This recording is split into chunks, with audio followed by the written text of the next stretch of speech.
மக்களுக்கு வேலை வாய்ப்பை பத்தி பேசுவதற்கு எந்த கட்சிக்குமே திராணி இல்லை. மக்களுக்கு என்ன அடிப்படையா தொழில் தேவை, என்ன வருமானம் தேவை, அதை பத்தி சிந்திப்பதற்கு எந்த தலைவருக்கும் இல்லை. எல்லாரும் காசு காசு காசு காசை கொடுத்தே வாக்க வாங்கணும். இதெல்லாம் யார் தலையில வந்து விழுன்னு நினைக்கிறீங்க? இந்த 10,000 ரூபாய் கொடுக்க போற கருணை தொகை எல்லாம் மக்கள் தலையில தான் வந்து விழும். விலைவாசி உயர்வுங்கிற பேர்ல திரும்ப மக்கள் கிட்ட இருந்தே இதை புடுங்க போறாங்க. மக்களுக்கு இந்த நேரத்துக்கு இது தேவைங்கிறதுனால மக்கள் அதை வாங்கிக்கிறாங்க.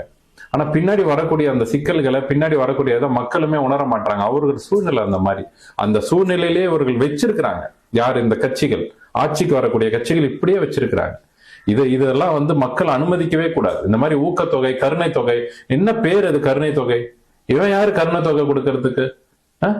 இது யாரு வீட்டு பணத்தை நீங்க எடுத்து கருணை தொகை கொடுக்குறீங்க? நீங்க உங்க வீட்டு பணத்தை எடுத்து எங்களுக்கு என்ன பிச்சையா போடுறீங்க? எங்க பணங்க? எங்களுடைய வரி பணத்தை எடுத்து நீங்க கொடுக்குறீங்க. அது என்ன கருணை தொகை? கருணை கொடுக்காது. நீ எங்களுக்கு தேவையில்லை அப்படிப்பட்ட ஒரு பணம். கருணை தொகைன்னு என்ன பேரு?